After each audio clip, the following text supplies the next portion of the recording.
Big games, big bets, better drinks.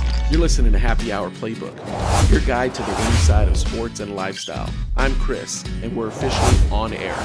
Let's see what's on the slate today. Welcome to episode 23 of the Happy Hour Playbook. Jordan? My name's Chris. Wes. All right, we're back, guys. It's been a minute. It has been a minute. We've been enjoying life. Yeah, life happens, and we took a little break, but we're back, which we, I guess, accumulated a lot of things to talk about. First thing we're going to go over, we did mention last episode we were going to do a different tier system, which we did. So it's 5. We're going to go over that during the Happy Hour Pour. We're also going to talk about baseball, MLB trade deadline. Some big moves. Loopholes for the Dodgers. Some cheating. Been going through NFL. We're also going to talk about kind of some people re-signing, the Hall of Fame game that happened earlier this past week. We're going to move towards the movie review. So last time Wes didn't see The Odyssey. We're going to talk about that. Yeah. We both try not to spoil anything. Yeah. Spider-Man's still fresh out there. Spider-Man we both have seen, so we're going to talk about that. And Wes fresh off his vacation, so he's going to give us a little update about that. So we're going to start off with the Happy Hour Pour. Yeah. So this is Wesley brought a bottle of what is this called? Pendleton? Pendleton 1910 Bourbon. Well, it was in the Canadian section. I was trying to stay with my vacation vibe since we went to Canada and get some Canadian whiskey, but it's from Kentucky. Oh, wow. So, it's very amber colored, which is nice. There we go. It's a pretty cool bottle. It's a nice bottle. Yeah. Like, it's kind of amazing how they make that, and it's not itself cost a lot of money because The bottle. Well, yeah, because I mean, like the glass and all the molding on it and stuff. That has to be intricately done when it's still kind of moldable. Oh yeah. I don't know if they put it in a mold and it does that or what, but it's a pretty cool looking bottle. So nose says sweet aroma of maple syrup, caramel, orange peel, and toasted oak. Which it doesn't have a strong... You want to go over the ranking system first? Yeah. So we changed it a little bit. So we've added a couple of different options just so there's not going to be 1, 2, or 3, which is kind of hard to base. Yeah, because we were all landing on one. So the first... I really voted 1 for... Oh, yeah. Past couple of weeks. So the number 1 top of the line is going to be first Ballot, which is going to be like the GOAT, really good. Best... good taste. Playoff worthy is going to be second. That's number 2. Great, but it's missing something. It's not something that's like, hey, I'm going to recommend this to a bunch of people. First round exit is going to be average, nothing special. Kind of like if we were to re-rank something. What is the Cowboys? No, no. What is the one? The 4. What was the one that we had? The 4 6s. Yeah. Well, I consider that like average. That's probably a practice squad. Yeah. Practice squad is below average. After finishing it, I can let you know it was a practice squad one. So practice squad is below average, needs serious improvement, and then draft bust is horrible. Yeah. Which I don't think we've had a horrible one. We haven't. I mean, everything we've had has been able to drink. I mean, there's just been kind of, like you said, tiers. Like yeah. So we've kind of been falling into the 3, but now with the 5, it can get a little bit more right. It gives us more. I guess. Yeah, it gives us a little bit more variety, especially since you try to copy me all the time. Yeah. So it's definitely. You've already tried it. So it says smooth texture, rich vanilla, honey grained, waxy cherry, soft nuttiness with a balance of gentle rye spice. Did you get any of that? I'm not going to pretend to know like I know what those taste like, but it is very smooth. Man, definitely get the orange and like the oak. I can get the vanilla on the end of it, but I don't know about cherry or honey dyed grain. No, I don't. Soft nuttiness. I don't know about all that, but I mean, it definitely has that vanilla at the end. Orange kind of initially. It's pretty good. I've never had this before. It says it has the finish is a sweet toffee or caramel before fading to a light oak or pepper. I get a little bit of the peppery. It's got a kick to it at the end, but it's 90 proof. I mean, it's not terrible. No, it's smooth at the beginning though. That That's the thing. It's not like most of them. It's the reverse. Distilled in Indiana. It has a punch at the beginning, and then it smooths out. This one's the opposite. It's smooth at the beginning, and it has a little bite to it at the end. I'm not even picking up a bite, really. It tastes like a good smooth bourbon. I mean, it's... Yeah, at the end, it has a really good finish on it. Yeah, maybe that's the bite that you're talking about, but Yeah. I can definitely get a lot more flavor kind of towards the end. And it says this is anywhere from $46 to $50. Is that about right? I think that's what I paid. Yeah. Liquor store was nuts yesterday, man. I don't know what was going on. There was like a line going all the way around the store just to check out, and I was I don't know what people were getting ready for. It's a little weird time. The rain, rain came through, and everybody panicked. I thought that was the end of the world or something. It's supposed to be like 150 degrees or something, but it's pretty nice out there right now. Yeah, the smells good. That's a good bourbon, man. Yeah, I like that one. I'm gonna go playoff worthy. I don't think it's a goat. But I think it's definitely on the higher end of stuff that we've had. Yeah. I finished our K Luke yesterday. That one was That was a really good one. And I kind of compare this one to that. It's kind of got that full flavor. I don't know. It's really good. Yeah, I think I might have to do the same. Playoff worthy. It's not always copy me. No, but I don't want to say 5 answers now, and you still follow. No, me but I don't want to say first round exit because it's not average. I don't think it's average. I definitely think it's above average because like an average one is like something I can mix that with a Diet Coke or something and be so fine. So I kind of get this feeling like you're having a conversation with somebody. You take a sip and you're talking. That taste afterward is really good. It just kind of stays there. It's not an oily. But I think that's probably what they meant by waxy, like because it has like it sticks to your palate. We had one a while back that was kind of got that oily kind of. Yeah, it was good. feel. This is good. This is definitely good. We would definitely recommend that. Man, that was good. All right, let's get into the MLB trade deadline. So we're gonna go over the deadline first. I guess Wesley's probably been following this a little bit more, but the Dodger thing's what I want to get into because I thought it was pretty interesting. But let's go ahead and talk about the trade. Well, I mean, that was the big trade, right? Was the Dodgers, yeah. Was the Dodgers picking up Tarik Skubal, who is a 2-time Cy Young winner, previously last year, just been a dominant pitcher. They already have like a roster full of dominant Cy Young winners. Yeah. It's almost... we talk about the Yankees of the 90s, they bought everything, but they paid everything right then. Yeah. There was no deferred payments and stuff, and that's really kind of got me riled up a little bit because there's no way that they can afford these teams. And, I mean, it's being allowed. I don't understand. I was just looking at it, and, I mean, they have $1.1 billion in deferred payments right now. We should do. They should get a deferred championship then. Well, I mean, I just don't see like how that works. Like, I mean, I know it's been going. They've been doing it for older players for sure, like the Bobby Bonillas. Yeah, we've always talked about the Bobby Bonilla Day. I mean, Ken Griffey Jr. is still getting paid by the Reds. I mean, there's things that happen and they have to defer. I can understand like if a player quits on, retires before their contract is over or whatever, and you need to defer those payments to help you continue to fill your team. That makes a little bit more sense. This is just outright. So this is Walmart layaway. We want satisfaction now, and we're gonna pay off later. So it's kind of one of those things. They are following the rules. Yeah, it's a loophole. But it's almost a like loophole. It's taking advantage of it. It's like like you said, other teams have used it, but in moderation. It's like, okay, we really want this player. We're gonna do this, but it seems like everybody, big name person that they signed, they're doing this and deferring it, and it just makes it. So if everyone does it. If all these other teams start doing it, not everybody can do it. Not everybody can even because you have the luxury tax, all that comes into play with it. But it just makes it look bad, like you said. The Yankees did it, but they paid. They paid these. They paid them, yeah. I mean, it was if they signed you for 5 years and $200 million, you got $200 million in 5 years. Yeah. I mean, it wasn't like Ohtani's got like 600 something million that's going to be paid for him at 2033 through 2043. Like, yeah.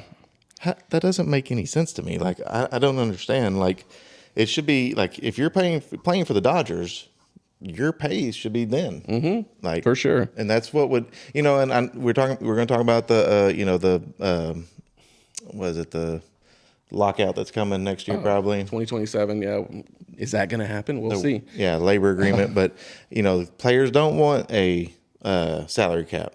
because they get paid more when there's not one. And I understand that. I'm for them to get paid their money and all that kind of stuff, but I'm not for these owners just to be able to defer it till, we'll pay you in year 3,000 or something. Like, that doesn't make any sense. Yeah. I feel like I think it definitely should be more regulated. Like, hey, you can't do it.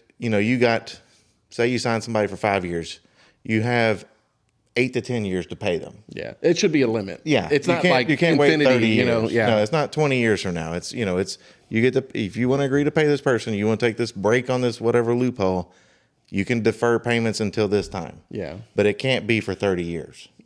Yeah, because they have multiple players. Shohei's owed $680 million. Mookie Betts is owed $115 million in salaries from 2033 to 2044, and he's going to get signed again probably. Blake Snell, Cy Young winner, $66 million till 2046. Freddie Freeman, $57 million, 2040. Kyle Tucker just signed this deal. He's owed $30 million deferred. Will Smith, $50 million. Teoscar Hernandez, $32 million. Edwin Diaz, who's an all-star closer, $45 million. I mean, it's just ridiculous. Yeah. I just don't, Did you see the one I put about the bankruptcy in 2012? Yeah, and that makes a little bit of sense, but there's got to be you come back you go to the IRS and do your taxes again. Things have changed. Things have changed. Yeah, hold up. Let's see now. Your income has changed. The Dodgers. You're not bankrupt anymore. Exactly. So we're talking about, I guess, in 2012. They were sold out of bankruptcy, and the MLB agreed for a special exemption for them, for their local TV networks, to have the rights. And what are they getting paid? It's about $320 million a year from Sportsnet LA. That's a lot. And a lot of these... It's probably the second biggest market in the world. Oh, yeah. For New York, like New York. New York being the first, they're probably the second biggest market. Man, that's a lot of money these other teams don't get. And that was put in there because of the bank. I guess it's to try to keep them out of filing. Continually filing for bankruptcy. So, but man, I don't know, man. They need to do something. And if they do this player agreement, and I know the players aren't going to want a salary cap, but I think the length of the payments, it's a 10-year cap. I think something like that. I think they need to put a limit on how far you can defer this. And this should take over even the ones like Bobby Bonilla. They need to pay him off. Yeah. He's almost, God, how old is he? What's the different owner now, right? He's probably he's probably in his 60s. Is it a different owner now? I think it's a different owner for the Mets. It doesn't matter. I know, but they still owe him. The team owes him, but it's it was funny when they talked about his whole deal, why they deferred it versus paying him the money right then and there, and they've ended up paying him more than what. Right, it's like interest. Yeah, it's all the interest. And I just think it needs to be regulated. Like people who've retired 20 years ago shouldn't be getting paid anymore. If they would get paid, they need to be getting paid on whatever kind of sponsorships that they do and stuff like that. They can still get paid on that kind of stuff. I just don't think they should be in the payroll of a team that's competing and they haven't played in 20 years. Yeah. And that's going to be the situation with the Dodgers. I mean, Shohei's not going to be playing in the 2040s. No. There's no way. No. He's smart. I mean, he's going to get what he gets and he's going to get out and go enjoy his life. Unless he gets another interpreter that steals from him. But did you see any of so I had the acquisitions. So any of the big ones that you've seen that you thought was interesting? The second one you have here, Adley Rutschman, went from Baltimore to the Red Sox. He was a number 1 overall pick, I think in 2019 maybe. I don't know. He was a number 1 overall pick, highly touted catcher. Came and made his major league debut 2 years ago, I believe. Very good catcher. He's an all-star worthy catcher. Just for them to cut him and send him to Boston was a big surprise. Yeah, they actually sent 2 catchers to Boston, so I'm guessing their third catcher must be pretty damn good. But I don't know. I mean, he was taking a pay cut. He's like, I don't want to go. I don't know. We're going to send 3 catchers to Boston. They beat up on the Rangers today, but the Rangers won the series. But I thought that was a big one. I mean, that's a number 1. You think of a team taking a number 1 overall pick, and then they're selling him before his arbitration's up. I mean, he still has. Now, they got a pretty good load, and I know you don't have it on here, but, I mean, they got several of Boston's top prospects. I think the 2nd, 4th, and maybe 6th prospects. I mean, that's a big haul. Yeah. I mean, that was a good haul. I think I just hate to see a young team like Baltimore, who I thought was going to be kind of a young team that's going to be kind of setting themselves up for future success. Yeah. Now they're already dismantling. Now, I don't know if that's a position that's not of need for them, like, and they're trying to get more value and stuff like that. You know, they're not. Catcher's pretty big. It is pretty big. They're not going to be a playoff team, I don't think, this year. So I mean, I guess that's why they're selling. Yeah, maybe they're looking forward to the future. Maybe they're like, hey, let's see what happens if we do this. So I thought that was lockout. big. I think that's a great pickup for Boston. I mean, he's going to be their catcher. I mean, as long as he stays at his level right now of an all-star catcher, he'll be their catcher for 10 years. And I mean, they're competitive. They're going for the playoff spots right now. Yeah. Chicago Cubs getting Kevin Gossman. Kevin Gossman's been an above-average pitcher in the major leagues. He's been great for Toronto. You know, they were in the World Series last year. And he was one of their main reasons that they were there. Now he's not with them, and he's on the Chicago Cubs, who are going to be the rivals, you know, to hopefully dethrone, you know, L.A. That's who I'll be rooting for in the playoffs. Oscar, you can kiss my ass. But I think Chicago is the only chance that we have at somebody beating, you know, the Dodgers. There's a couple other ones. Casey Mize, San Diego picked him up. He also, I think, is a previous #1 overall pick, but it's been a long time ago. Yeah. He's been in the league quite a while, and, you know, maybe San Diego's looking at trying to get some better pitching help there. Milwaukee picked up some good players. You know, they have the best pitcher in baseball right now in Mizorowski.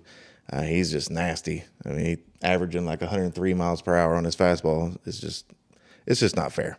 I mean, growing up, if somebody was throwing 100, there was like one or two people. Oh, yeah. Now everybody throws 100, and he's a starting pitcher, and he averages like 103. I think we talked about that a couple episodes ago. You said it. You said, what is different? It's like everyone's throwing the same now. I mean, it's speed-wise. Well, I mean, it's advances in technology. Yeah. You know, there's so much more on stretching and mobility and teaching kids on form.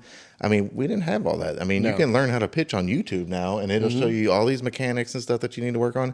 There's a science to it, and I think we've kind of gotten to the top of that science. Yeah, where you release the ball, how you're holding the torque. We still see a lot of injuries, you know, at the elbow and stuff like that. And, you know, I don't want that to happen to this guy because he's dirty. He's fun to watch. And, you know, it's just I think it's just people are stronger, people are faster, people are, you know, just better. It's kind of like, let's say a great, like Nolan Ryan pitching versus these pitchers that are out there now. There's a physique difference there. You're right. I mean, Randy Johnson, like there's a physique difference there, you know? So it is. I think everyone wants to be fit. Everyone wants to be healthy. They're taking it serious on the off season. I think. Yeah, I mean, taking care of your body is more of a thing now. It's not just you know you're not off just drinking beer and having fun and stuff. It's a constant year round thing. Especially if you're getting big money. Yeah, I mean, it's our arms are totally different, and it's really hard to compare somebody to Nolan Ryan. He threw like 200 pitches plus in a game. Yeah. In one game,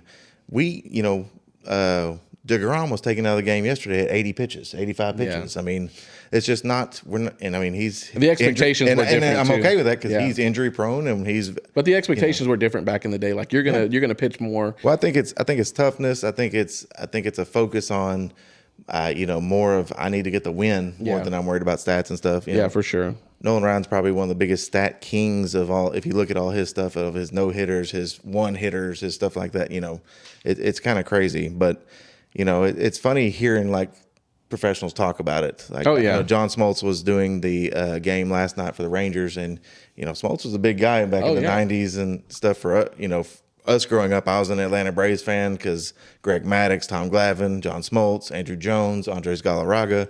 I mean, they had the team of the '90s, but they could never get past the Yankees. Yeah.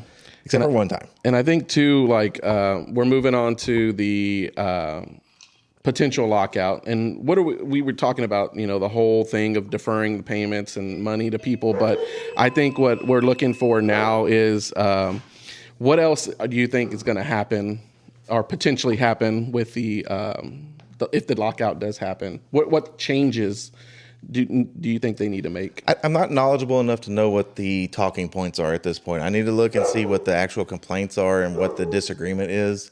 Obviously, money is always a thing. A cut from whatever the profits are of the TV broadcast and stuff like that. That's always always going to be the thing.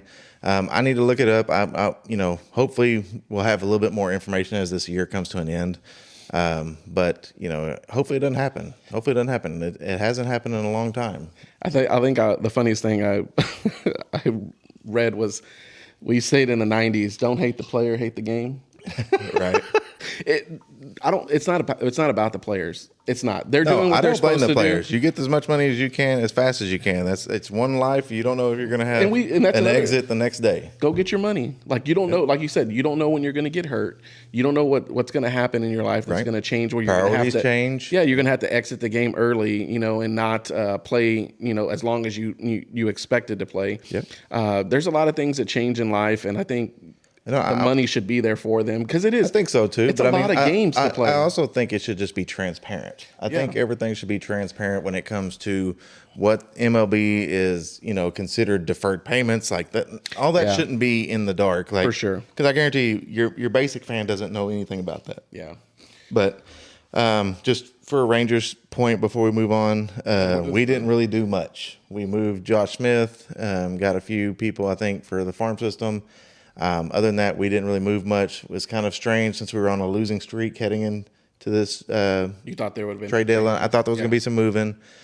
We have some players that are, have done really well that could get moved that had high price tags because they had lots of team ownership for the next couple of years. But obviously nothing happened. So hopefully they got a plan for this fall because it's going to be a race. This is going to be a race for the playoffs. Yeah, I think October is going to be good. I think there's going to be some good. I think we're still considered like a wild card team at this point, but us and the Astros are going to be neck and neck the rest of the way, and Seattle's not far behind. Hey, Boston made a change. They switched. They went from cutting everybody, firing everybody to playing pretty good. So yeah, I mean it's a matter of just it's a battle of runs. It's just like a college basketball game. You're going to have runs and you're going to have downtime. You just hope the run comes at the right time. Yeah. All right, we're going to move into the NFL. We're going to start off with. God, it was so nice to see football on TV. It was great.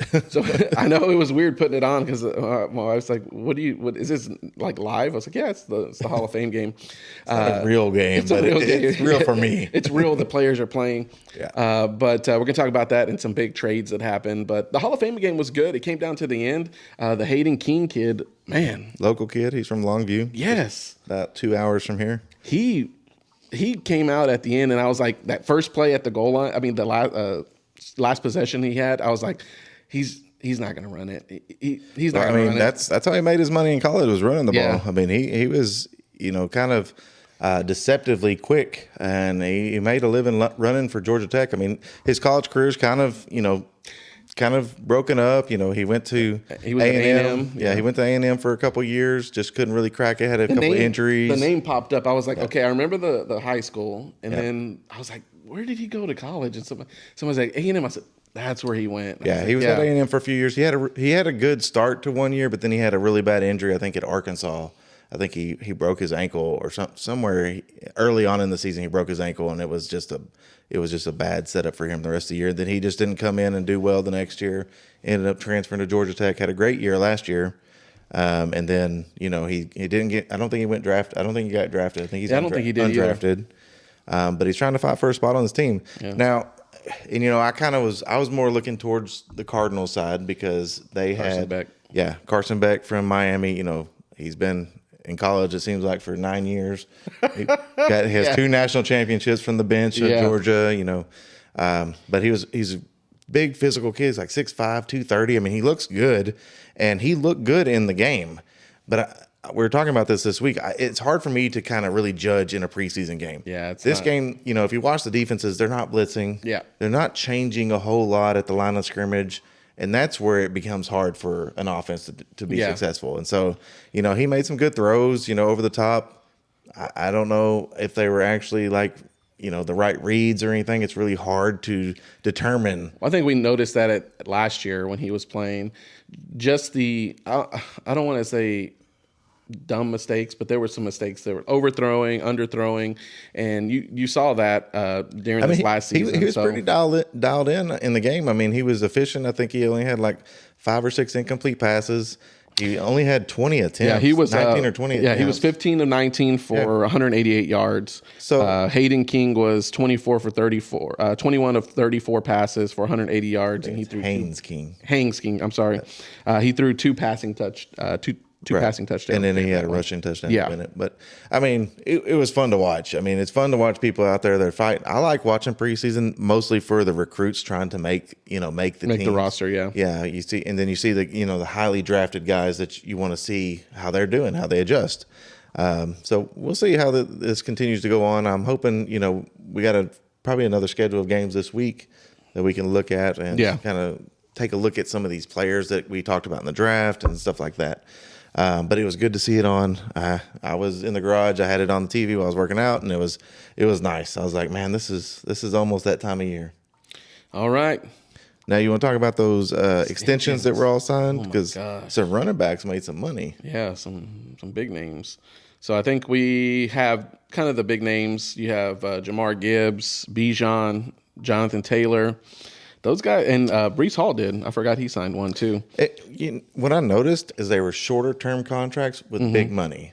Yeah, and I think more guaranteed money too. Right, but I think that's what the running backs. They always wanted long term deals, so they had that security. Yeah, but I think taking the bigger money for short term deals is actually going to pay off for them. Yeah, especially if they can remain healthy. Bijan and Jameer, they're going to be household names for the next 5 years at least as a running back goes. Jameer got 3 years, $67.5 million, 51.5 guaranteed. Yeah, I mean that's a good Bijan, contract. 3 years. It says up to 75. So depending there on how must he be does. some incentive or whatever in that one. If he hits certain milestones or whatever. Taylor, 2 years, $44 million, $39 million guaranteed. Yeah. See, I think looking back on all these problems that running backs have had over the years, they're getting paid now, but it's more team friendly. Yeah. And I think that's okay for them too, because if they have 2 outstanding years, then they can come back to the table like, I need 2 more, and it's going to be more. And Breece Hall got 3 years, $45.75 million. Waste. Yeah, he's not on a good team. No. And then we had a couple of other ones. We had the guy Jalen Carter. That was another one. That's 4 years, $152 million, $106 million guaranteed. Yeah, that's a big contract. That is but he's been big for them. Darnell Wright for Chicago got a big paycheck. He's over $100 million, I think. Who's the one? I think it was the Titans. I think he was the highest paid. Yeah, the highest paid guard. Skoronski. Yeah, 4 years, $100 million, $88 million guaranteed. Those are good contracts. Yeah, those are good contracts. I like focusing on the interior of the teams, offensive line, defensive line. I like the running backs getting paid. I like that it's shorter contracts. I think that works for the player and the team. What did we go through, like 2 to 4 years of the running backs not getting paid, and then it shifted to, I think it was wide receivers. Honestly, it was probably quarterback. 5 to 10 years that the running backs, because, think back to before Zeke, Oh, yeah. That's kind of when the running back started getting devalued. Yeah. And it wasn't necessarily because they weren't valuable. It's just because there's so many good ones. And it's I can get this one for cheaper. Yep. That's going to do, a fraction of what you do, but it's half of what I have to pay you. So, and I think that devaluation has kind of slowed down now because they're accepting the shorter contracts. What about the teams that have the duo back, like Titans, like the teams that have 2, they're like, you come to the table and ask for more money. They're like, well, we're just going to go with so-and-so. Well, we see that with Seattle. They let Kenneth Walker go, who was a Super Bowl MVP. Yep. He's gone now. He's on the Kansas City Chiefs. Probably a great place to be. Yeah. As a running back, because, you probably don't have a whole lot of pressure when you have Patrick Mahomes. In the pocket, yeah. Yep. So, you see that there's still that gives them the flexibility, I think. I think teams with the 2 running back systems, they feel flexible, so they're not afraid to let you go. Yeah. So I feel like that's actually not a bad benefit to teams. I feel like it's really hard for us fantasy players, though, because I was looking at the expected stuff for these rosters coming out, and there's a lot of two-back teams. 2-back teams. And then we saw how many running backs played last year for the Cardinals. I think they went through like 4 or 5. And a lot. Yeah. So you have these teams that have, I think someone had the running backs from, I think you did. I had the running back. Rico? I had the starting running back. I had the backup running back. Both of them get injured for the season. I had to get the third or fourth string backs. There was a lot of backs on the Cardinals that were not expected to play that were getting playing time. Injuries happen. That is what it is. I mean, James Conner, he's been an injury-prone person, but it's exciting. I'm excited about this year. I'm more excited about getting fantasy started back up. it's almost time. I gotta get on my gear and get everything set up so we can plan a date. Yeah. So it's going to be a good season. I think with all the offseason trades and extensions and with the rookies coming in, I think it's going to be a good season for the NFL. Honestly, I feel like the league is leveling out. Yeah. And I like that. I like that because it's more competition. It's not just like, oh, well, this team's going to blow out this team, whatever. Yeah. There's a lot of competition out there in the NFL, and it's, all those players are good. Despite us cussing them out for not doing good on Sundays, they really are all great players because they're the best. I mean, it's like less than 1% of people make it to the NFL. I mean, they are literally the best that we have to offer. And, unless they mess my parlay up. oh, dude, they can get some dirty words from me every now and then too. It's like, but it's exciting. Football, I love football. I was thinking today I should have mentioned high school football started up. A lot of the first scrimmages were today. Pep rally. We had my son's school had a pep rally on Friday with all the kids and stuff going out there, and it's always fun. Man, it just brings back good memories. That's the fun time of life is when you're playing football. So wear your jerseys, get ready to go to the pep rally. Yeah, that was fun. Introductions, expectations, interviews. Dave Campbell's high school football magazines. Like I used to get it every year just to go look at all the schools and see what they said about each other. They didn't ever say anything good about our school, but it's one of those things. It's just kind of looking at other places. Yeah, but let's look at our rivals and see where they're at. Yeah, exactly. All right, so it's funny. The next segment we're going to talk about the Topps Chrome NBA update. Ooh. But it was funny because we were just talking about this when he got here. My wife had sent me a picture of this box, and it was the Topps Chrome NBA, and I update the updated box. And I didn't send her a response on time, and I told her, no, don't get it, and she ended up buying it anyway. But then I opened them, and he's like, oh, what the NBA update box with, Cooper Flagg, 1 of 1 is supposed to be in there. So I was like, oh, these are the cards that just opened. So I started sending him some pictures, but then he started sending me all of the the bounties. The bounties that, dude, these are ridiculous. One chick's like 2 or 3 million. The Mavericks are offering like season tickets. It's really cool. So like, this Topps Chrome update for basketball, they have a whole new kind of line of short prints and stuff like that, alter egos. Yeah, they're really beautiful cards to look at if you like trading cards. But this is the first time that they're offering the NBA debut patches for these the rookies. Debut patch autograph. So these big rookies like Cooper Flagg, Concanupple, Dylan Harper, all these guys. And so it's a 1 of 1 patch because it's from their rookie year, their first game. Yeah. They cut it off the jersey and they put it in a card. I had a stat. Let me pull it up because there's already been some found. Of who? So I'll tell you. So there's 93 debut patch autos and there's 6 debut patch that are non-autos. Okay. The big players all auto, so that's not a big deal. But they've already hit, I can't pronounce this name, John Pulukidis. I think that's the Mavericks guy. Nick Clifford, Kobe Sanders, Common Malawak. That's a big one for the Suns. That's probably fetching a pretty good payday. Jace Richardson for the Orlando Magic. That's a good one. Dylan Cardwell and Toby Okani, Yannick. Yeah, somebody I don't never heard of. Anyway, so 8 out of 93 patch autos have been hit as of today. But the big one, Cooper Flagg. Oh yeah. So we talked about what they're offering. So I sent you one. So I've seen a $3 million bounty. I've seen it, but it wasn't verified. So it wasn't like this is a legit bounty. This was just, I don't know if it was an advertisement or AI, whatever.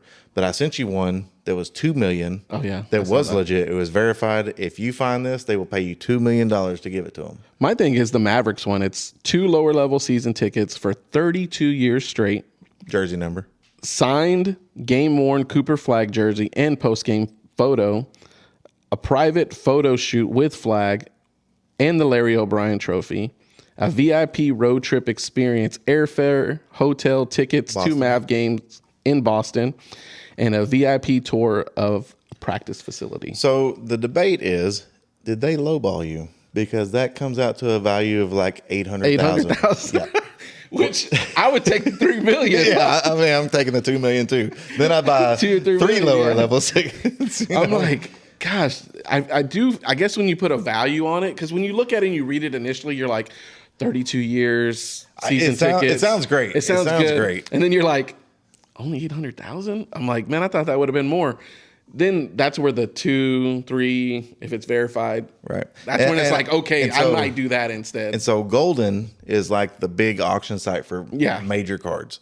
I don't know what their percentage take is, but I'm guessing it's not small. Oh, it's probably. But the guy on there, he's advertising that if you find it, he's going to give you 1.5 million up front, and then he'll give you the rest of whatever it sells after that. That's a deal. That's a deal there. I mean, that's pretty good. So whatever it makes minus the percentage and then upfront 1.5, that sounds like a pretty good deal. Yeah.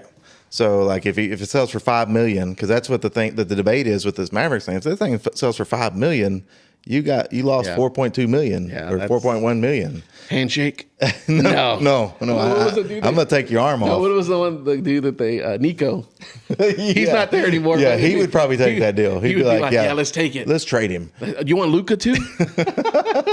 But I mean, so if that's the case, you get 1.5 up front, then you get 3.5 on the back end, and then you pay your percentage fee or whatever. So we gonna open your packs or what? I don't know, man. This guy's got two boxes. I got 4 boxes. I'm like, he could be holding that on the world. But that makes it more valuable. That makes it more valuable in case it is in there. So I'm one. I've learned from my mistakes of collecting that sealed wax has more value than open wax, because the chance that I open it and there's going to be anything worth a fuck in there, they're going to be like, all the open boxes have been accounted for except 4. Yes, and I'm going to be a rich son bitch. They're like, Topps has come out and said all the boxes have been open except 4. If y'all can help us find them. Well, I mean, it's crazy because like there's also like grails that have never been found. So like Luka's Prism 1 of 1 has never been found. It's in a box. It's valued at 5 million. Somebody has it in a box somewhere. Somebody has it in a box. If I have to guess, that reminds me of the SNL Dick in a Box. Yeah. if some, that's a good skit. Yeah, it's a great skit. Justin Timberlake. Yeah. But, my thing is breakers are so ahead of everybody when it comes to this stuff because they break the hobbies, they break the jumbos, they get special kind of consideration. I don't know if this card will be in a normal box. You think it's going to be one of those big? Yeah, I think it's going to be one of those big boxes. Now, it's hard to verify because people say, "Oh, I pulled this out of a hanger pack or something." Yeah, I'm like, you're probably lying, but it's just the percentage is very low. You're more likely to hit the lottery, but it's still fun. Like I said, I was talking to your wife about it earlier. Like, I've got some of the original Topps Chrome that came out this year. They were at like $85 a piece. Now they're going like $275. If anybody wants to buy a basic Cooper Flagg rookie card, I got it. It's probably like you probably get $50, $100 for that. Let's see. But anyways, fresh. This is just a huge release. Oh, man, because of the great. Potential. I mean, even Dylan Harper's is going to go for a lot. Con Canopus is going to go for a lot. I thought I was looking for Canuple. I was like, it'd be nice. Look up the Wembanyama Alter Ego card. It's like him with like 9 arms. He's like an alien or something. That's really cool. And then like they have the minions. They have minions pre-imposed as the players. Those are going for big. I saw one that was it was the Nine-Night for Steph Curry. It was just the refractor one. Went for like $15,000. Yeah, that's one thing. Those are life-changing cards. You pull one minion card and you sell it for $10,000. That changes your whole outlook on the rest of the year. Yeah, that's one thing you want to look forward to when you turn the card around and see if it says refractor on it. Well, or if it's a one of one or one of whatever. Yeah. You can tell if it's a refractor. And if it's a colored card, you look for the numbers because that makes a big difference. But, I mean, I don't know. I think it's a really cool release. They're very expensive. They're hard to find. Yeah. I think that's why I kind of hold on them. Usually what I do is I buy, I open up half and save half. Because it's fun for, like, I let my kids open them and stuff, especially like Pokemon and stuff. We open all the stuff. And I'll save half of them just in case they have some kind of crazy value. I mean, it doesn't hurt. But let me look at this Cooper Flagg update for you, or Cooper Flagg base card. Let's see if it's worth anything. Drum roll. It's going to take me a second, so go on and talk to the next segment. All right, so the last time... our next segment's going to be over the movie reviews. I went to go see Odyssey. Wes didn't go see it. But he actually seen it since, so he's going to give us his review of it. We're also going to talk a little bit about Spider-Man. So if anybody hasn't seen it, skip the video. Well, no, I'm not going to give any spoilers. I'm just going to tell you what I think about it. Yeah. I mean, I think let's go with the Odyssey. So the Odyssey, I was kind of like, it's good, not great. I felt like the story, I really liked the story. I really liked kind of the darkness of the repercussions of things that happened during his lifetime, like the Trojan horse. And like he actually regretted, like he was like, almost like, I regret this, just to see how everyone was acting. They were killing women, just like him walking through and seeing all that, and then seeing, I guess he imprinted that face of Athena on that woman. Do you remember that part that she was getting her head cut off? Yeah. Like, I don't know if that was who he thought Athena was, or if that was just a random person. It's a really good movie. It doesn't follow the original form. I think he made it his own, and like you said, it is darker. I thought the Trojan horse kind of meta. That Trojan horse was. I thought that was great. I thought that part was great, but I thought his emotion towards that, like he literally regretted it in real time, and I think he got punished for it. Over the next several parts of the movie, I thought the acting was great by Anne Hathaway. I thought Tom Holland was great. I thought John Leguizamo was great. Oh, yeah, he was great too. Yes, he was. Yeah. What's the guy? Pattinson. He made Robert Pattinson. I know, but he was great. He's a great villain. He's really a good weak. He's like a good weak villain. Like he's not a weak villain. He's like, get the sword. He's like hiding behind the pillar. But he's really good at that because he makes you hate him. And I thought that was really good for him. I thought that was a good acting. I mean, like I said, I thought it was good, not great. Yeah, I think I was talking to a couple people that haven't seen it that were heavily into like the Greek mythology. And when I told them he created his own character because he didn't want to incorporate Achilles in it, they were so pissed off. But I think Achilles would have taken away from the movie. I think it would have taken away from Odysseus. I don't think so, because he only had one part. He would only have been involved in the Trojan horse scene. That would have been it. And he could literally disappear within that portion. You wouldn't even have to acknowledge him, really. I don't know. I think people would have asked, like, what happened? But my thing is like the Ellen Page character, Elliot Page, sorry. Mm-hmm. Elliot Page. He's so small. Like, he looked ridiculous trying to run around in armor. Like, that's not a real warrior. No. Now, the storyline purpose of it, I understood, because Robert Pattinson's character it came out tricked him into going to the army. It was a big part of the story, and I think it was relevant. But I think it was definitely relevant. But I just didn't like. I mean, it just didn't fit like a soldier's role. Yeah. Even an average soldier was bigger than him. Because you think burly, bearded, like soldier. You're thinking, and they've been there for years. Yeah, 10 plus years. You would think they would have a beard, not be clean shaven. Right. I think it was odd. I think it was odd. I like the part where when he was at Hades, and he was kind of talking to all those people. Oh, that was a good scene. It was deep. It was very deep at that point. Dark. It was. But I just don't understand the casting. Like that's not a warrior. I mean, you didn't send. I mean, I guess they did send boys, but like that. After being there for so many years, like you said, you would have a scruff, a beard, something. You wouldn't be just like clean shaven and barely able to hold your armor up. Yeah, I think that. If you were going to incorporate that character, you're right. I think I would be thinking about someone completely different.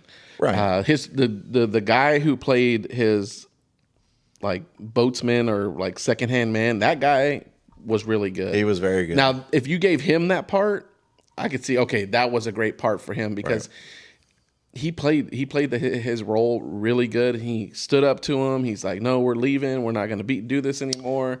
It was really good. And the Cyclops thing. So I mean, the Cyclops is a big part of this of Odysseus' story. Yeah. I'm not sure why they were so afraid of him after they blinded him with an arrow. Yeah. Like, I mean, he doesn't have extra senses that he can just find you and stuff. It was crazy though, him eating those people. I know, it was crazy. But I think that's very relevant to the book. Yeah. And kind of having to hide themselves like sheep to get out or whatever.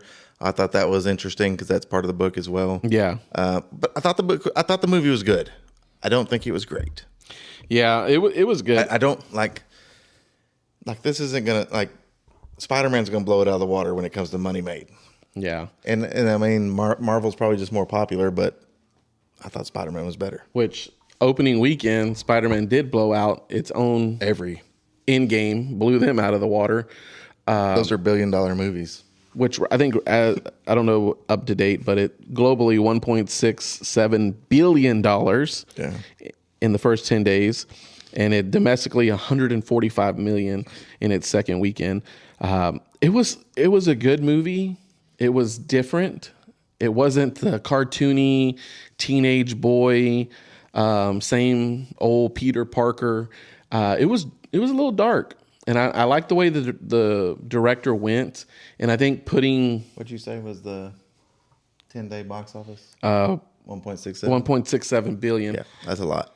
But the story was great. I like the main antagonist in the movie. I do was too. I almost thought, I was like, how are they gonna stop this person? Like, to be able to jump between people and do things, and then the way she affected like the Hulk, and which that was great. You bring back the Savage. I know, Hulk, but I mean, this is leading us to so many different issues. For sure. For one, I just like the darkness and the reality of being a human. It really gave him human emotions, even though he's going through these mutation issues. Yep. Now, I don't want to get too much into it, but I thought Tom Holland was great. I thought Zendaya was great. She did great. I thought she was more mature in the acting. I thought she was great. I thought like her being able to change in between the persons when he got tricked. Whatever. Yes. Up on the that was ridiculous, man. That was really good acting. The roof, that was really good. Yeah, and I mean, she kind of paid like a kind of a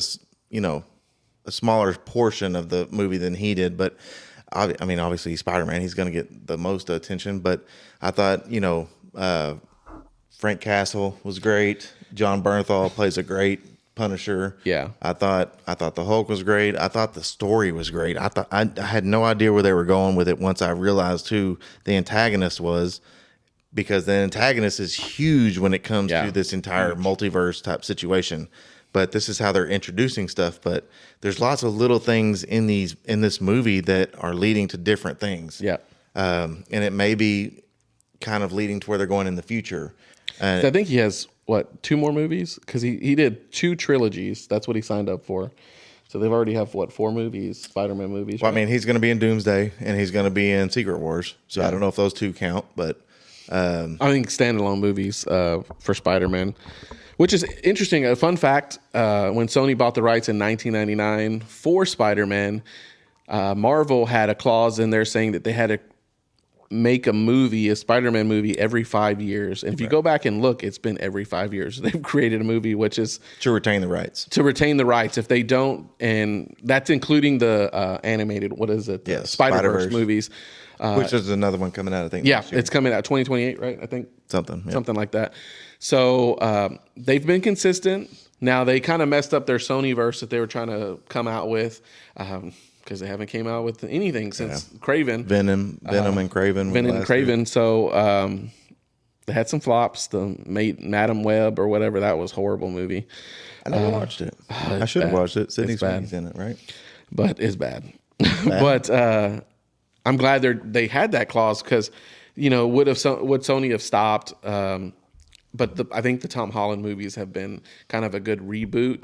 I thought the Tobey Maguire ones were good, but they stopped those. I like the Andrew Garfield more than Tobey Maguire. Tobey Maguire's before its time, though. I mean, it's really what kept Marvel kind of interesting those early 2000s because there wasn't any movies, not really superhero movies besides Superman, which rebooted. I think Batman, but I think Superman rebooted. What was the year that Cavill got? It was like 2010s or something, somewhere around there. Man of Steel. Man of Steel. So, they had the other one that the director from X-Men went to go, the Brian whatever left, and he went to go direct the Superman Returns. I think that's the one, and that one flopped. I don't. I was gonna say I haven't watched any Superman movies before Henry Cavill. Yeah, I watched the Christopher Nolan's Batman movies were amazing. Those were great with what's his name? You're talking about Christian Bale. Christian Bale. Yeah. Oh, He's a great actor. Yeah, I mean, it was very good. I mean, that series was great. But I mean, Spider-Man. Going back to Spider-Man, great movie. Go see it. Super important going forward. You don't have to stay for the end credit scene if you don't want to. I mean, it's important, but it's only gonna it's basically just theories. It's all theories now. It's nothing that you really need to sit and not go to the bathroom. I think if you go to a movie, I had to go to the bathroom so bad. I was like, y'all just tell me what happened. So I think a movie that you need to go see in September is going to be the Endgame re-release. They should have different things in there before Doomsday. Doomsday is definitely going to be one if y'all haven't gotten your tickets for that. That's going to be a big one you want to watch. So I'm interested to see when they do the re-release of Endgame because I want to watch that and I want to see. There's been a bunch of theories on what potentially could be added to the movie or end credit scene added to the movie because Doomsday is a continuation of Endgame. So I'm excited, man. There's a lot of stuff coming up. Secret Wars next year. So it's gonna Marvel, man. I mean, it's crazy. It's crazy. A lot. It's a lot. But since you brought up Superman, I did watch Supergirl, which got horrible. It's done horrible. I think it barely hit like 150 million. I liked it more than Superman. I liked it. I liked it more than Superman. Jason Momoa is so good. Yeah, like his character, like his comedy and his character, like it's accurate, but it keeps you interested. Yeah. I thought it was a little slow at the beginning. Yeah. But as it got going, I liked it. I thought that the girl from House of the Dragon did a great job. I think she just kind of had to find a reason, and when she finally found her reason to use her powers, because she basically and this has been out for a long time. So if I ruin this for you, I was not trying to, but if you want to talk about it, we can talk about it. That's y'all's fault. It's been out for a long time. Yeah, I think you can buy it now. So Superman and Kryptonians are powered by the yellow sun, whereas she was going to planets that were red suns so that she could feel more normal, so she could get drunk, she could party, she could have a good time, whatever. And she was a mess at the beginning of the movie, but as it goes on, and she was covering, like, blocking stuff out. That's why she wanted to get drunk, right? Because she's had a weird upbringing. She lost everything, kind of the same way as Superman did, except he lost it as a baby. She lost it as she was already adolescent. But I thought it was really good depicting that portion. Like if you don't realize what it's going, because it says it in every place that it would show on the bottom of the screen. It's like red quadrant or green quadrant, or the one with the multiple. It's like the red and the green and yellow, or something like that. It's like that was important to the story. And then I thought her acting was pretty good. I thought the action sequences were pretty good. Yeah, Jason Momoa's character, which is a big DC character, that little girl was persistent. Really well. And the little girl, she was persistent. She had a death wish. She had a death wish, but. Yeah. But anyways, I thought it was really good. It was a good movie. I thought it was pretty good for considering I didn't really like the Superman movie as much. I thought that one was actually better. So if they continue to go that way, I'll continue to watch. Yeah, I think it was really good. Jason Momoa did do a good job with his character. And if you know anything about his character, he killed all of his kind. His entire race. Yeah, because that's the only way that he could die. So... but no, it was really good. Let's see what DC does. I don't know. I'm interested where they go from here. I've seen previews for the the Green Lantern stuff. That looks really good. I really like that character they chose to play Green Lantern. He was in the a Netflix movie where he was like an combat guy. He was coming to deal with, because I think it has 3 Green Lanterns on it, right? Well, you have the guy with the bowl cut, which is ridiculously he's hilarious. He's in almost every Marvel movie. Yeah. You have him, and then they had an older guy cast as the first Green Lantern. Yeah. And he's trying to teach. And then you have John Stewart as he's trying to teach John Stewart, African-American guy. Yeah, and he's a really good actor. I really like him a lot. I feel like he has a lot of potential to take that role and really excel in it. So I'm interested to see where that goes. But I think it's a series. I don't think it's a movie. Series on HBO, I believe. We're gonna go on to our next segment, which is the Alaskan cruise. You don't want to talk about Disclosure Day? I think we kind of went over it a little bit the last time, but you watched it. I just watched it. You just watched it. So we'll go over the Disclosure. His Disclosure Day was really opinion. good. I thought it was really good. I thought I thought Steven Spielberg did a really good. It was a little slow starting, but it just kept going, and you didn't know what was going to happen. I think it kept you convinced.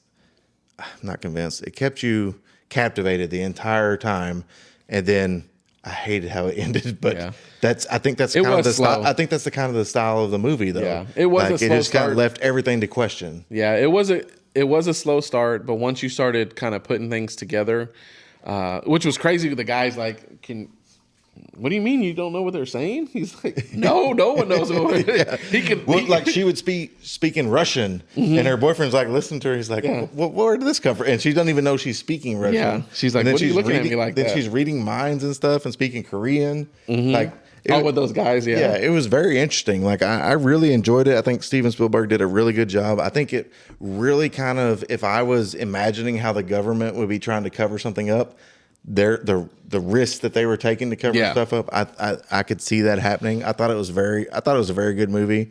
The ending. I wish the ending would have been more, because I want to know more. But I thought it was really good. Now we can go on to Alaska. Man, get on the boat. Boat, no boat. It's a place you got to see, man. It's absurdly beautiful. We started in Seattle. We spent a day and a half in Seattle. It looked fun. He was sending pictures. It looked really fun. Seattle was beautiful. Seafood was great. I had halibut the first night. I had swordfish the next night. Every bit of it was amazing. Clam chowders were. What was the name of the boat? We were on the Anthem of the Seas. Anthem of the Seas. I don't know if the ocean up there is more rocky or if it's just more windy up there. This was one of the first cruises. I've been on 4 cruises now. This was the first cruise I could feel the boat moving almost every day. Like, so is it bigger or smaller than the ones that you've been on? Because it's smaller than the last 2 I've been on. Okay. It's smaller than the last 2 I went on, but I really like the design of the boat. Because in every cruise ship you have your restaurants, you have kind of your shopping areas. They have like little shops inside. They had a liquor store, and it had Eagle Rare in there, but they were charging $90. It's like, that's not the price. It's $35. I was gonna buy some, but I was like, man, I ain't paying $90. They're like, well, there's no tax. I was like, well, that doesn't make a difference. You already marked it up. It's only worth $35. But anyways, it's the best vacation I've ever been on. I'm a big outdoors guy. Did it meet your expectations, you think? Yes. Because I have high expectations about Alaska. I'm thinking like, I want to see bears. I want to see bald eagles. I want to see whales. I want to see all that. What's crazy? So he sent this video. I'm probably going to put it. It was of the whales. You have to put it in. So it was crazy. It was crazy. So how many do you think there were? There was 11. 10 oh my to God. 11 whales. So the problem is, so let me set the standard. So for one, any pictures that I post or we post in this video will not do it justice. I've gone back through all my pictures, all the pictures our whole party took. None of them do the visual, like standing and looking at these mountains. It will never do its justice. And we were only on, now that I went back and looked at the maps, I'm like, hell, we were only on the little strip of Alaska. We weren't even in the big mainland or anything. But it was still so beautiful. It was so green. The trees, the mountains were so it's a different planet almost, like compared to our flat Texas. I mean, we had the best weather, not for what we packed. You said it was completely different, right? We packed for 50 to 60 degree weather. It was 70 degrees pretty much every day but one. So shorts and T-shirts were welcomed. But I mean, it was beautiful. We visited Sitka, which, man, what a beautiful place. So green, so pretty. It's landlocked, so it's up next to a national forest. Okay. So they're limited actually on where they can build and stuff like expand, that. Yeah, so they can't. It is what it is. And because I loved it so much, I asked how much it would cost to live there. And it's for a house, a 2-bedroom house, 2-bedroom, 1-bath, you're looking at $500K. Oh my God. If you want a trailer house closer to the water, it's $750. I mean, it's crazy. But man, just the scenery, and I know not everybody's going to feel about it this way. Yeah, it's not everyone's cup of tea, but for sure. But I loved it, man. It was phenomenal seeing the trees, just the atmosphere. I mean, we went to it's a raptor bear excursion is what we did on the first day. And we got to see bald eagles. They basically, if they find injured eagles and stuff like that, they rescue them, they bring them, and they rehabilitate them and release them. But we got to see bald eagles up close. We got to see owls. They rescue anything. I mean, they had red-tailed hawks, which we have here. They had some of those there. That was very cool to see them up close. But then you see them flying overhead in the wild, like bald eagles just flying everywhere. That's crazy, dude. Nuts. Then we went and saw it. So in Alaska, we went to this bear. It's called the Bear Fortress. If you take in a bear that's injured or abandoned or whatever to rescue it, it cannot be released back into the wild.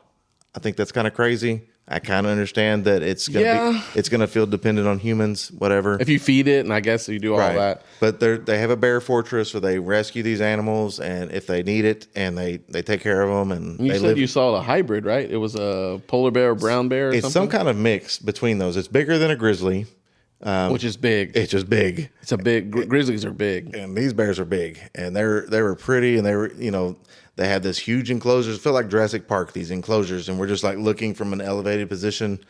I mean, they put live salmon in their like water areas so they can still catch and practice killing, I guess, fish. They had black bears there, which are not natural to their area, but they rescued them, so they have them there. I didn't know that. Yeah, I think it's natural. It's brown bears and Kodiak bears. I think that they have pretty much, but they have black bears in Alaska. It's just not in that area. Yeah. But it was that part was great. Sitka was great. Skagway was a little different. Skagway, we came out in these huge mountains. We did like this gold rush. I guess Skagway's famous because there was the I forget what the name of it is, but the big gold rush up there, the Yukon gold rush. Yukon gold rush. People showed up to Skagway thinking that's where it was. Well, it was 500 miles more than Skagway. So they had this railroad built for this gold rush that had already ended. So that's what they're famous for is this railroad. Well, our train broke down on the top of the mountain. How many hours? Oh my God, one, but it felt like eternity. So I'm good with heights if I'm on the ground. You said something about the ground. It didn't feel like. If you were looking out of it, the windows, you can't see shit. Yeah. If I can feel the ground, see the ground, see the trees, I'm good. If I can't, I'm anxious. And I was anxious in this train ride because this is box and it's banging. It's a train. It's banging around going up this mountain, and we see like this little stick. Oh my God! I don't even bridge. think about that. We had to go across. Like, man, I can't see nothing. And then it broke down, so I'm super anxious.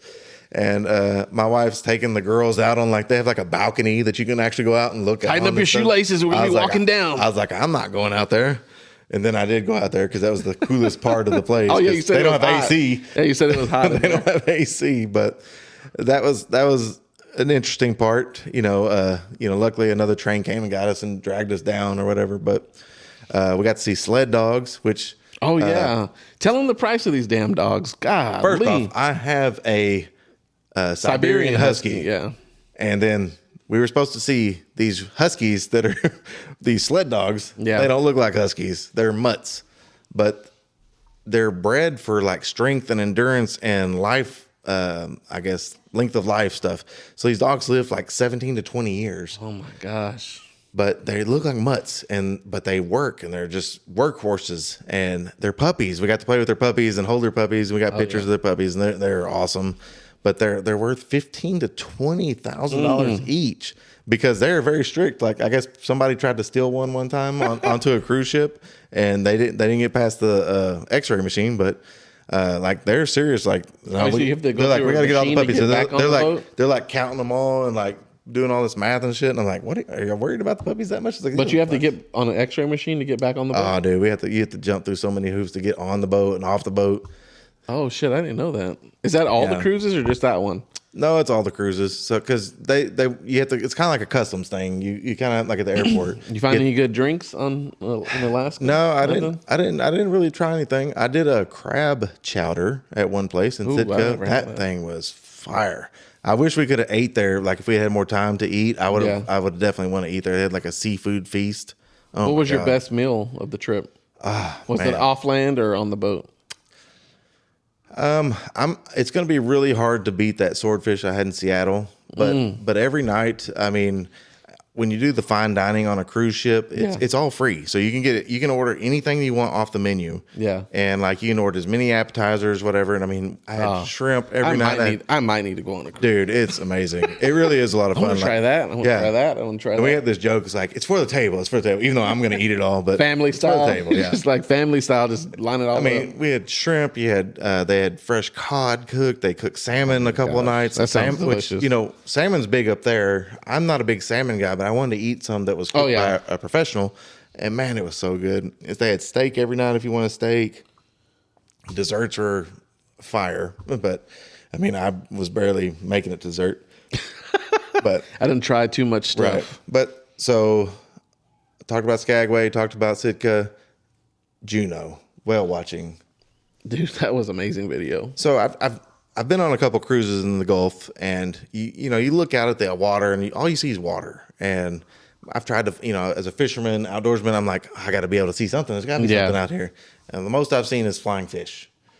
Man, Jumping out of the water. every day at breakfast, because I would always get up before everybody else in my room. The girls would be sleeping, wife's definitely sleeping. I'd go to breakfast, I'd eat breakfast, watching the water. You'd see whales outside your doors. These every are day. humpback whales. I mean, I assume they're humpbacks. I think they're humpback whales. The ones that I got on video, I think were humpbacks. But I mean, we saw potted dolphins of like 15 to 20 dolphins one day, whales every day. You'd see them just spouting. You just see them spout, and then you see the body, and then they'd submerge. It's just, to me, that's just outwardly because Oh, yeah, I we mean that's an animal that's 30 tons or whatever. Oh, yeah. And they're just massive. And I have two videos. We'll upload two of the videos just to see the size of these animals. And we went whale watching in Juneau, and we got to see bubble netting, which is I don't know what that is. so it's a way of feeding for these humpback whales that they've learned how to do. Basically, they kind of corral a bait ball of herring or whatever kind of fish. In a net or just... No, well, they make a net out of bubbles. There's a whale at the bottom blowing up bubbles, and they trap them all, and then they all come up at feed at one time because they're trapped in the bubbles. Huh. It's called bubble netting. Apparently, so the guide told us it's only 1% of the whales in Juneau can do bubble netting. Why is that? I don't know. I'm like, I'm sure you tell everybody this. So we're also like these near extinction animals don't seem so endangered since we're seeing them every day. Yeah. But anyway, so like they said that, and like this is you're so lucky to see this, and all, It's a rare occasion. they were saying that. They were like, she was literally losing her shit. Like this is so rare. Like we don't get to see this all the time. Y'all are lucky to see it. And they know the whales. They have them all documented in like this binder of all these different whales that come to them based on their tail flukes. They can identify them. Yeah, the markings on them. So she was like going through talking about him. She's like, I can see this guy. He's never done this before, so it's good that he's learning this. But apparently, 5 to 10% of humpback whales in the world know how to do this, That's interesting. based on Google. Yeah. So it's interesting to see that. I don't know if everybody else sees it. I know I've talked to.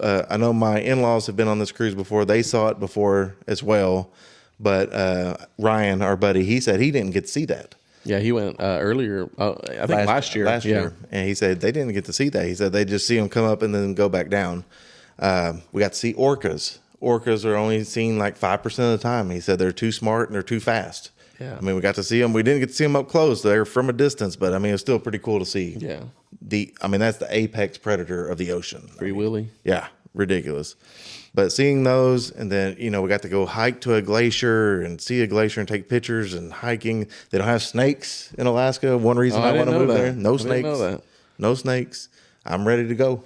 So he has a reason to go back to the state of Washington. He still has 2 national parks he has to visit. Man, I know. So We talked about it. I wanted to do it. So this guy told me how much this damn Uber was. He was going to go to Rainier. I wanted to go hike Rainier. So what was the Uber? Well, so I got an Uber from the airport to our hotel. 16 miles. Ridiculous. $140. So I was like, well, let me How look. far was it from where you were at to Let me look Rainier? and see. It's 2.5 hours to Rainier. I was like, oh, that's an $800 Uber. I think I'll pass. Because I'll probably die on the mountain anyways. But I do want to go back. I got to say the scenery, unbelievable. Yeah. Seattle was very clean. I did talk to one of the guys that was working there, and he was like, yeah, we're really clean right now. Yeah, you were telling me. Yeah, that. we're really FIFA, clean right? because the World Cup was there. He's like, they cleaned out all the homeless. They cleaned out all the druggies. Apparently, they didn't clean them all out because my son and daughter ran into a few of them when they were going to find something. But anyways, like I expected to see like all that everywhere, but it wasn't. It was very clean. It was very nice, beautiful flowers everywhere.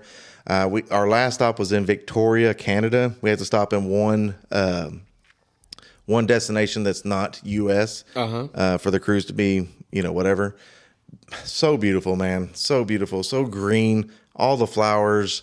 I mean, it was remarkable just to see that kind of country and just. I mean, it's just like our plants die outside because it's so hot. It's 1,000 degrees. Like we can barely get a plant to live, and they have flowers of any kind of sorts, just all different colors, just everywhere. I mean, it was beautiful. I definitely will be going back. I don't know if it'll be a cruise. I don't know if it'll be a private trip because I want to do some fishing. I definitely want to do some halibut fishing and some salmon fishing. You didn't go to that Chaz? The Chad. I asked where it was. I was like, can we go to the Chad? And they looked at me like, I think they cleaned that out a long time ago. I remember that was a big thing during COVID. Yeah. They were trying to take over that area. But coming from someone, and I'm excited because he got excited because he was super excited before he left. He goes, dude, this was my favorite trip of all time. Yeah. And I haven't been on a lot of trips. I haven't seen a lot of places, but I don't know, the majesty of these mountains and just country. And I want him to go back to Rainier. Rainier was like one of my favorite. Olympic was one of my favorite. I will go back. Those are not too far from each other for him to try. They were both the same distance. It was 2.5 hours from where we were. I think we actually passed Olympus with the boat. Yeah, it's beautiful. I went and I was like, this is crazy how it looks. But people don't think about it. It's a rainforest. It is. It's a rainforest from that area, from Upper California all the way up into Alaska. Yep. And like they're saying, like we get rain 190 days out of the year, but we don't get lightning. They don't have lightning because they don't have the warm weather meeting the cold weather. It's just all cold weather. It's just all temperate rainforest, and it's great. It's beautiful. It's phenomenal. And like when we were coming back on Juneau, just last little bit, coming back on Juneau from our whale trip. So when we went out, it was that earlier that day. The water was up. We passed over like several areas, little bay areas or whatever. We were coming back. The water had gone out on low tide. On low tide, yeah. So all those areas were kind of barren and kind of puddly or whatever. Hundreds of bald eagles feeding. Hundreds of them, just naturally feeding on like stuff that's left behind. Yeah, you don't see that shit anywhere. No. Like, I would love to see that. And they were telling us like, if you see a bald eagle like anywhere down here, most likely it's a cousin of one of those Alaskan eagles, because Alaskan eagles usually have like 3 eggs at a time. Yeah, and they'll kick out one egg because they don't want it for some reason, and people will go in those reserve. People, they'll go in there and save that egg, and transplant it down here, which is pretty cool. Yeah, I thought that was interesting. But man, such beauty. I mean, if you have any desire to be an outdoor person, that cruise or that trip is phenomenal. That's definitely on my bucket list. And I'm gonna go to Anchorage one day. I'm gonna go up to the mainland Alaska. I told my wife I want all of it. I want to do a road trip. I was looking at real estate. I was like, I'm in. I'm committed. But then they told me the prices. Like, well, I'm not available. So, but I was telling my wife, I was like, I want to do a road trip up to Alaska through Canada, and they have these. They're like, oh, you're gonna. You make sure you take enough gas. Make sure your windshield's gonna break. You're gonna have flat tires. You're gonna do all this. I'm like, I'm ready, because you know what? To get to Alaska, you have those national parks there. I want to see. I want to see a bear, a big bear. I've seen a black bear, but I want to see a big. I don't know if you want. I don't know if you want to. I don't know, man. I don't know if you want to. Kodiak bears. Maybe in your truck. In my truck, yes. Yeah, don't be out there by yourself. But we saw what it's going to do to Oscar. But they do have a lottery that they do every year for the Kodiak bears. You can hunt them. Yep. And those things are massive. I'm talking like the paw is like this.